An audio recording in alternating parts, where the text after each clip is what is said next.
What are some serial killer facts about serial killers that you find extremely interesting? In the John Wayne Gacy case, there were so many bodies crammed underneath the house that the bodies melted together and the bones had to be sorted for more than 2 years to put together the full skeletons. Piggybacking on this, since it's on JWG and I just read a book on him, apparently one of the ways he would de-escalate a police search for his victims was by calling into the police station anonymously and reporting a fake sighting of the victim. This led the police to believe that the victims had not in fact been missing, but instead had run away, thus deprioritizing their search.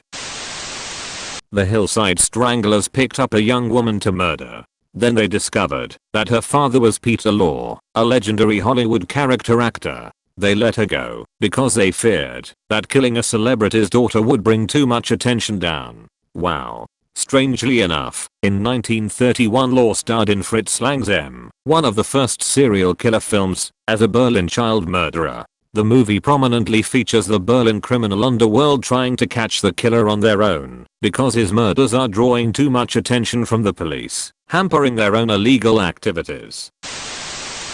Pee Wee Gaskins, most prolific serial killer in SC, drove around in a hearse with a bumper sticker that read "I hold dead people." He told people that he needed it to take the bodies of people he killed to his private cemetery. He claimed to have killed between 100 and 110 people. He claimed to have killed between 100 and 110 people. And that's the final truth. Jeffrey Dahmer, towards the end, right before he got caught, had so many bodies in his apartment that he ran out of room and stored one victim in his bathtub. He proceeded to shower over him every day for a month. Think about that, straddling over a rotten corpse to get fresh and clean for the day. Unreal. Edit. Anyone wanting to see the pic referencing this, in one of the comments there are 3 links, click the last one, and in the 6th row on the left you can see bathtub/shower in background. Warning, very graphic. Thank you to the person that pointed this out. New to Reddit, hope I did this right. The serial killer Bela Kish liked to pickle people in barrels stored in his basement. Someone figured it out, but they couldn't get him because he was fighting in World War I. By the time they tracked him down he had disappeared and left a dead guy in his hospital bed. He supposedly joined the French Foreign Legion and deserted that too, and I think history loses track of him after that, with the exception of one possible sighting as a janitor in New York. The janitor disappeared before anyone could confirm it. I believe the only reason they found the barrels was because they believed he was storing gas and there was a massive shortage on it at the time. Bela was away at war, so they broke in his garage to find the barrels, only they didn't find gasoline. Jeffrey Dahmer gave the people in his apartment building sandwiches that could have possibly been made from his victim's flesh. I went to Marquette University in Milwaukee, not far from Dahmer's apt building. When the news broke, my boyfriend at the time was riding the bus and a lady was freaking out and crying uncontrollably. She lived in the building and he apparently hosted cookouts regularly. I always think about the PTSD the first cop to open the refrigerator must have. Yeah, my uncle lived in that building too. He doesn't talk about it much. The situation must have left a bad taste in his mouth. For F's sake, man.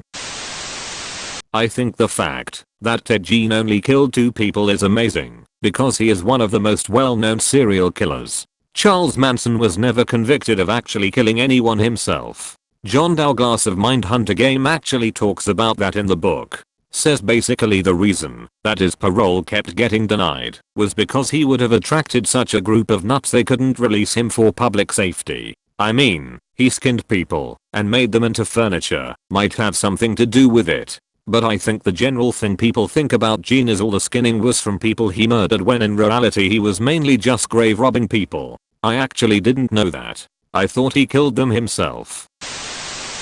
When police eventually came to the house of Ed Gein, they found an absolute pigsty.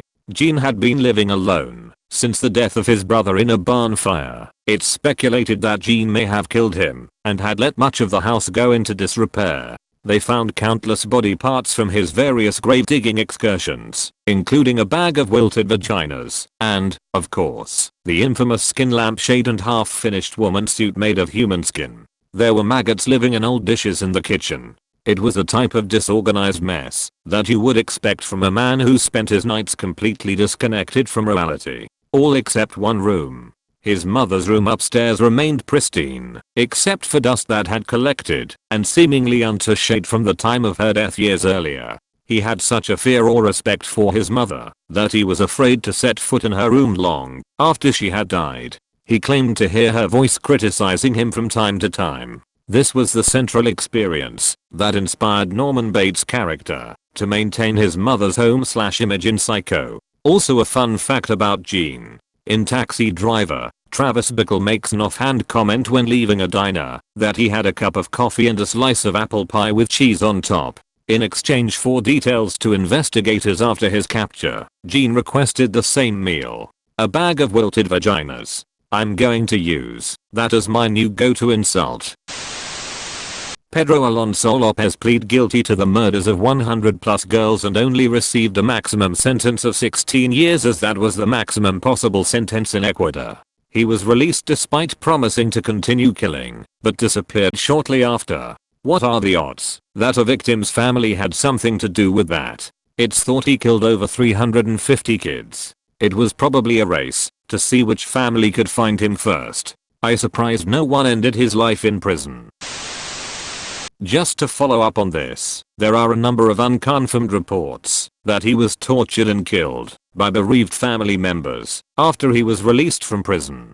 Some of the stories even mention assistance and/or participation from local authorities. He's very likely dead and buried, what was left of him, in the hills somewhere. Edit. I got home from work and read up on a couple things. He was released from a psychiatric ward in Bogota after Colombia brought charges against him as soon as he got out of prison, not directly from prison. Colombian authorities, on some small level, may have kept tabs on him and slipped his location to a few interested families. The foothills where they probably took him would be in the Andes, which served as his killing grounds.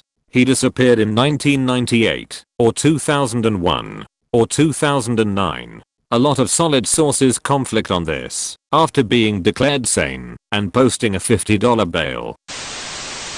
John Norman Collins used to pick up women on his motorcycle. The bodies of his victims, women, used to be dumped here and there, but they were always washed. Turns out he only killed women who were on their period. Also, he was referred to as John Norman Collins during his trial. He later changed his last name to Chapman because there was a lawyer in town whose name was John Collins, and this was a way to distinguish between them. How did he know they were on their periods? Intensive stalking, I assume. I can't remember the specifics, but I believe he tried to have sex with them, and if they were on their periods, he killed them. This is a duplicate answer to a similar question someone else asked.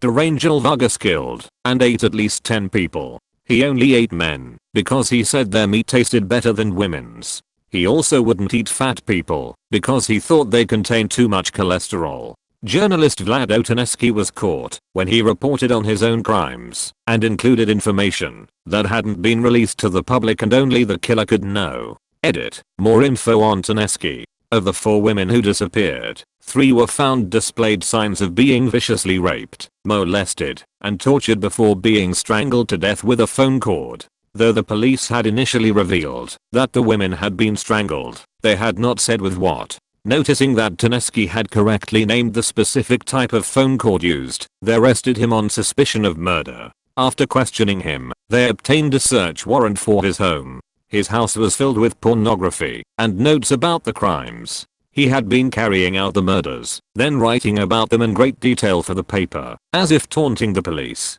While police still have no suspect in these killings, it is likely that he is a really cool and handsome dude. We should all, go easy on him. He's smart too. And the killer is known to be super hung and all the chicks dig him. And he is totally good at sports too and everyone laughs at his jokes. He's the best. According to my sources.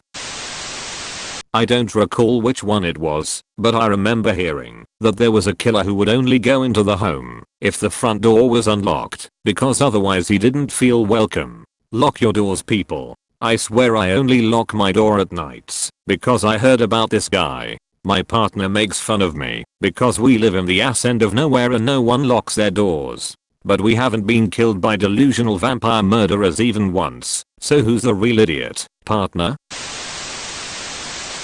Like and sub please.